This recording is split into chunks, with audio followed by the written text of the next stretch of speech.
My daughter sat at the edge of the couch, legs swinging, eyes full of hope. All around her, cousins tore open wrapping paper, shouting with joy, laughing, showing off their gifts. One held up a glittery pink tablet, another jumped up and down with a remote-controlled drone. The room was buzzing with excitement, and Maya just watched, waiting for her turn. She was smiling, patient, trusting, because in her world, grandmas love their grandkids, and presents come in pretty bows with your name on them. I kept looking for her name on a tag in a bag under the tree. It had to be there. When the last gift was handed out, and she was still sitting there, empty-handed, she looked up at me with a quiet whisper. "Did Grandma forget me?" I turned to Margot and asked gently, "Was there another one? Maybe it got missed." She didn't even hesitate. "She's not really family," she said, just like that. No apology, no shame. Her voice was sharp and clear, like she was stating the weather. "She's adopted. It's not the same." Maya heard every word. She didn't cry, not right away. She just nodded, as if that explained everything. Then she looked down at her hands and folded them in her lap, like she was trying to take up less space. I felt like someone had knocked the wind out of me. My mouth opened, but nothing came out. I wanted to protect her, to say something, anything, but I was frozen. And the worst part, no one else said anything either. Cousins glanced at each other. My sister-in-law looked away. Caleb sat beside me, jaw clenched, eyes locked on his mother. But even he didn't speak. We stayed for dinner. We went through the motions. Maya never brought it up again. That night, back at the guest room, Caleb opened the drawer of his suitcase and pulled out a manila folder. He looked at me and said, "I brought it in case she did something like this." I was hoping I wouldn't need it. He left the house alone, just after midnight, with that folder in his hand. I didn't ask what was inside. I didn't have to. Whatever he said to her, whatever she read in that envelope, she didn't laugh the next morning. And she never called Maya not family again. This happened last Christmas. It was supposed to be one of those big family gatherings where everything looks picture perfect. Fireplace crackling, matching pajamas, cider on the stove, kids running around the house like it's a playground. Margot, my mother-in-law, goes all out. She has this Pinterest board kind of holiday style. She's the type who sets out cloth napkins folded into trees and names each cheese on the platter with a little chalkboard stick. She's also the type of woman who believes in how things should be. I've been married to her son, Caleb, for 10 years. We met in college, and from day one he was this calm, thoughtful, quietly intense kind of guy. He's never been the loudest person in the room, but he's always been the one who listens the closest. He's the one who knows what you need before you say it. When I fell in love with him, I also fell in love with the idea of building a family with someone who actually understood what love was supposed to look like. It wasn't easy for us. We struggled to have kids for years. 4 miscarriages, 2 failed IVF cycles, a lot of late nights just holding each other in the dark, not saying anything because there was nothing left to say. Eventually, we started talking about adoption. It wasn't our plan B, it became our best decision. We found Maya through a local agency. She was 5 when we met her. I still remember the first time she held my hand. She didn't say a word. She just slipped her tiny fingers into mine while we walked through the park. And I knew, this was it. This was my daughter. Maya is light in every room she walks into. She loves painting, especially animals. She names the squirrels in our backyard. She laughs at her own jokes even when nobody else gets them. She's gentle, kind, and so deeply thoughtful it hurts sometimes. From the day she came home, Caleb was dad. Not stepdad, not foster dad, just dad. She started calling me mom on her own one night, while I was brushing her hair. I didn't even correct her. I just cried. We never treated her like she was anything but ours, but that doesn't mean everyone else followed suit. Margot was polite when we introduced Maya. Cold, but polite. She didn't say anything cruel, not at first. But she never really saw her. She didn't learn her favorite colors. She didn't ask her questions. She didn't make the same effort she did with our nieces and nephews. Still, I told myself she'd come around. I wanted to believe she just needed time. Caleb was more cautious. He knew his mother better than I did, and he didn't expect much. But he gave her the benefit of the doubt for Maya's sake. So when Margot invited the whole family to her house for Christmas that year, we accepted. We packed up the car, loaded presents and snacks, and drove 6 hours to North Carolina. Maya was buzzing with excitement. She made cards for every cousin. She couldn't wait to see the big tree Margot always put up in the foyer. She even brought her favorite dress because she wanted to look grown up. I remember looking at her in the back seat, singing along to Christmas music, holding her teddy bear, and I remember thinking this year will be different. This year she'll feel it. She'll feel like she belongs. The house was full of noise and warmth when we arrived. Siblings, cousins, pets. Maya ran straight into the chaos, like she was home. I saw her hug Margot. I saw Margot pat her on the head like she would a neighbor's kid.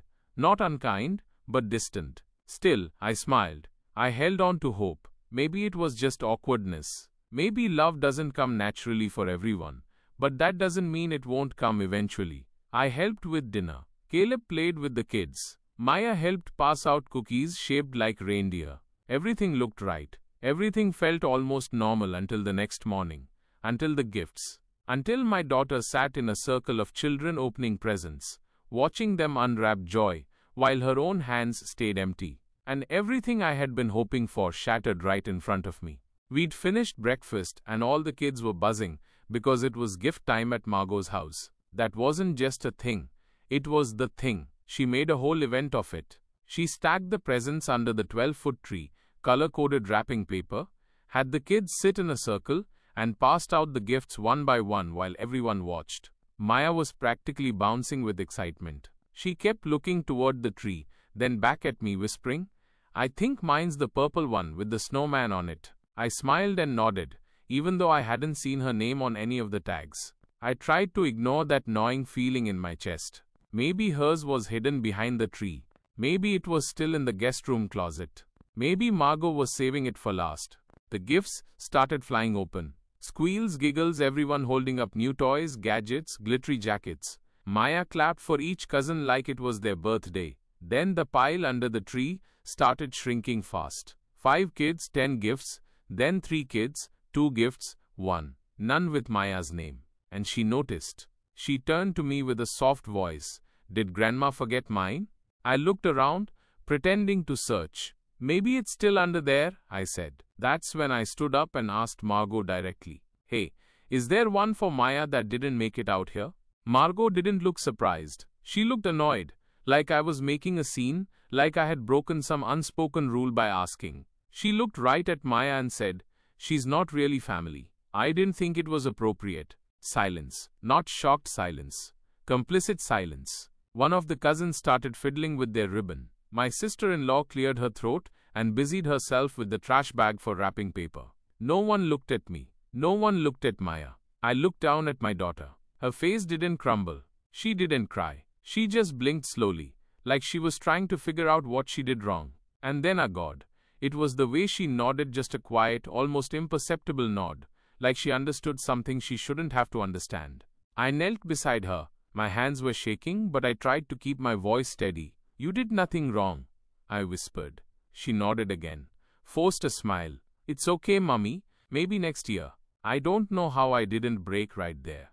Caleb sat stone still, jaw clenched, staring straight ahead like if he moved, he'd explode. I kept waiting for someone, anyone, to speak up, to say, "Margot, that's cruel," or "Maya is family," or even just, "That's not okay." But they didn't. And I was so angry, not just at Margot, but at every single adult in that room who chose comfort over courage. I wanted to scream. I wanted to grab Maya and leave. But I didn't. I stayed seated, paralyzed by the moment, trying to weigh damage control with dignity. What would it do to Maya to see me lose control?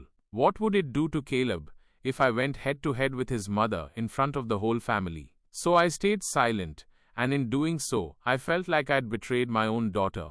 Later, when the room started to move on, when the kids were distracted again, and the adults returned to sipping coffee and scrolling their phones, I watched Maya disappear quietly into the corner, curling up with her teddy bear, her shoulders tense, her eyes on the floor. She didn't speak for the rest of the morning. She didn't ask for a gift. She didn't ask why. She just kept that fake little smile on her face. And every time someone looked her way, she made sure she looked fine. But I wasn't. That moment burned something into me, a cold, deep fury I couldn't shake. I didn't know it yet, But Caleb had already decided what he was going to do. He'd seen enough, and he wasn't going to let that silence stand for another day. That night, the house was quiet. Too quiet. After the last dish was washed, after the wine was poured, after the polite good nights and awkward hugs, we went back to the guest room and shut the door. Maya was already in her pajamas, curled up in bed with her stuffed fox, the one she brought everywhere. She didn't ask for a bedtime story. She didn't ask to call Santa. She just laid there, staring at the ceiling. I sat beside her and rubbed her back until her breathing slowed. "Mom," she whispered. "Yeah, baby. Do you think maybe she didn't know I was coming?" I swallowed hard. "No, sweetheart. She knew." "Oh," a pause. "Maybe she just doesn't know me yet." I bit my lip so hard I tasted blood. "That might be it," I said. "But none of this is your fault. Do you hear me?" She nodded and turned her face into the pillow. When I stood up, Caleb was standing in the doorway, holding something in his hand. He didn't say anything at first, just looked at our daughter, looked at me, then looked down at the envelope. "I'm done," he said quietly. "I've let my mom say a lot of things over the years. I let it slide because it was easier. But not this. Not with Maya." I stood frozen. I had never seen him like that before. He wasn't yelling. He wasn't shaking. He was just steady. "Final." "What's that?" I asked. He handed it to me. A manila folder. Inside was a notarized legal document, an updated will, trust designation, and formal record of Maya's adoption. "She's not just our daughter by heart," he said. "She's our daughter on every legal document. I added her to everything. The house, the savings, the insurance, the family trust, everything. She's my daughter in every way the law recognizes." I stared at him. "You did all this?" "I started the paperwork months ago. I wanted to make it official in every possible way. I just didn't tell anyone. I figured, if my mom ever crossed a line, I'd have what I needed." I felt my knees go weak. "So, what are you going to do with it?" He looked at the clock. Midnight. He grabbed his coat. "I'm going to show her exactly who Maya is." I didn't try to stop him. I didn't tell him to calm down. I just nodded and sat down on the bed, listening to the front door creak open, then close behind him. I don't know what she thought when he showed up unannounced. I don't know if she expected a lecture or an argument, but I do know she didn't expect the folder. He walked into her house, his childhood home, and sat at the kitchen table across from her. "I'm not here to yell," he told her.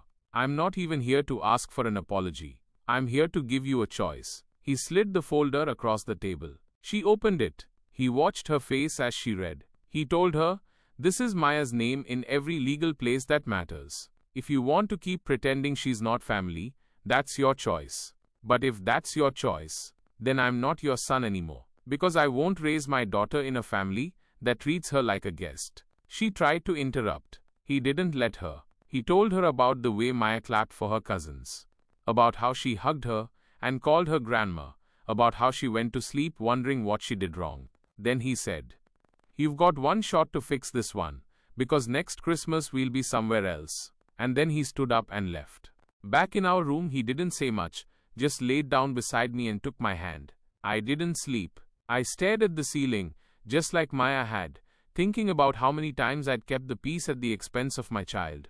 But something changed that night. Something shifted in both of us. We weren't going to let silence protect cruelty anymore. And for the first time in a long time, I felt like we were on the same page, not just as husband and wife, but as parents. The kind who show up when it matters. The next morning, something felt different. The house was quiet, but not in that peaceful holiday morning kind of way. It was stiff, tense, like everyone was walking around trying to pretend nothing had happened, but knowing that something had. Maya sat at the kitchen table with a cup of hot chocolate Caleb had made her. She stirred it slowly, humming to herself. Her eyes were brighter than the night before, but still tired.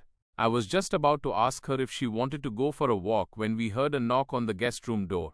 It was Margot. She didn't look like herself. The usual poise, the tight smile, the polished perfection. It was gone. She looked smaller somehow, quieter. "Can I come in?" she asked. Caleb didn't answer. I nodded. She stepped in, holding a wrapped box, medium-sized silver paper, no ribbon. He walked over to Maya, bent down beside her chair, and placed it in front of her. "I forgot this yesterday," she said. Maya looked at her, then at the box. Her hands didn't move toward it. Margot cleared her throat. I made a mistake. Her voice was low, tired. And I'm sorry. I was wrong. She didn't say it to me. She didn't say it to Caleb. She said it to Maya.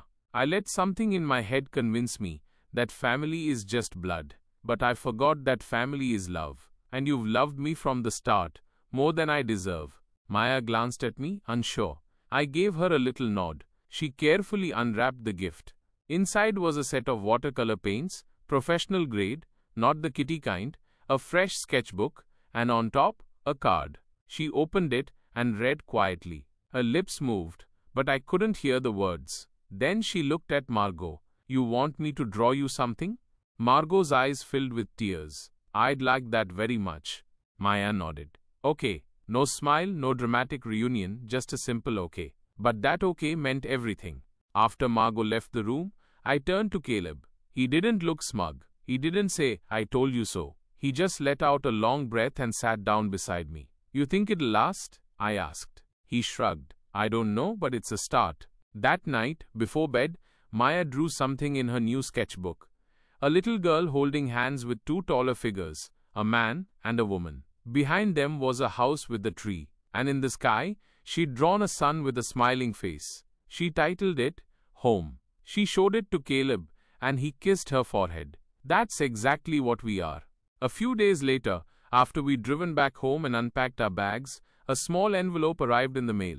No return address, just Margot's careful handwriting. Inside was a photo, an old one, Caleb at 5 years old, holding his mother's hand. On the back she had written, Family is who you fight for. I see that now. Thank you for fighting for her. I didn't expect a miracle. I still don't. Margot is who she is. Proud, stubborn, raised with a definition of family that never left much room for revision. But she came face to face with a line she couldn't cross without consequence. And Caleb, my quiet, measured husband, drew that line with absolute clarity. He didn't yell. He didn't threaten. He didn't shame her. He just laid down the truth and let her choose who she wanted to be. She chose Maya, and that choice changed everything. Because when someone finally sees your child the way you do, not as someone to tolerate, but someone to treasure, the weight you didn't even know you'd been carrying finally lifts. That Christmas didn't end with fireworks or music or some tearful movie moment. It ended with a paintbrush in my daughter's hand and a grandma learning how to become one. That was enough. We didn't talk much on the drive home, not because there was tension, but because there was peace. The kind that only comes after something big has passed through and left you standing. A little different, a little stronger. Maya fell asleep in the back seat with her sketchbook in her lap. I looked back at her at one point and saw that same drawing, our family holding hands, now with a tiny new figure added. A woman with silver hair standing just close enough to be part of the picture, but not quite at the center. I didn't ask her who it was. I didn't need to. When we got home, life picked up again. School started back. Caleb went back to work. Maya painted every afternoon at the kitchen table, filling page after page with animals, trees, and little girls who looked a lot like her. One day, she drew a picture of a fox, sitting at a kitchen table with a teacup. When I asked her about it, she smiled and said, That's Grandma. She's learning. And maybe that's what stuck with me the most. Not that Margot changed overnight. Not that everything magically became perfect, but that Maya gave her space to try. Even after being rejected, even after being made to feel invisible, she opened the door again, just a little, and let love try one more time. Children forgive in ways adults can't always understand. I still think about that moment in Margot's living room, the sharpness in her voice, the silence that followed, the weight of not standing up when I should have. I think about how many times I told myself that keeping the peace was more important than confronting the pain. But that day taught me something different. Peace without truth isn't peace. It's just pretending. And pretending cost my daughter something she never should have lost. Even for a moment. Her sense of belonging. Her belief that she mattered to the people she called family. That's not something I'll ever risk again. Since then, things have changed slowly, and not always gracefully. Margot calls more often. She asks about Maya's art. She sends little cards in the mail. Handwritten, sometimes awkward but genuine. The last one said, I'm proud of the way you see the world. You've made mine bigger, and that's enough for now. Not because we've erased the past, but because we're finally honest about it. Because now when Margot shows up, she doesn't just bring gifts. She brings effort. And that means more than anything wrapped in shiny paper. The truth is, I used to think family was about who raised you, or who shed your blood, or who you married into. But now I know better. Family is who shows up when it's hard, who looks at you fully and says, "You belong to me." No conditions, no exceptions. And sometimes it takes a line being drawn in the quietest, clearest way for people to finally see what's right in front of them. My husband didn't raise his voice, he raised his daughter. He reminded me that action is love, that silence can be just as loud as cruelty, and that sometimes speaking up doesn't mean yelling. It means standing still and holding the truth in your hands without flinching. And Maya, she reminded me that even after someone hurts you, you can choose grace. Not for them but for yourself. Because knowing you belong shouldn't be earned. It should be felt. And now Maya feels it. Not just from us, but even finally from her grandmother. So when people ask me how our Christmas went that year, I tell them it was the year something broke, and something better began. It was the year my daughter learned that being loved isn't about being chosen once. It's about being chosen again when it matters most. Thank you for listening to our story. If this reminded you of something you've lived through, or something you're still trying to heal from, just know you're not alone. Families are complicated, but your worth isn't. You don't have to earn your place at the table. And if you're raising a child, biological, adopted, fostered or otherwise, don't let anyone make them feel like an outsider. Speak up, hold the line, love louder. If this story meant something to you, please take a second to like this video. It helps more people find it. And I'd love to hear your thoughts or personal stories in the comments below. I read every single one. If you're new here or you want more real, raw and honest stories like this, go ahead and subscribe to the channel and hit the bell so you don't miss the next one. Thank you for being here. Thank you for seeing Maya. Thank you for choosing kindness. Until next time, take care of yourself and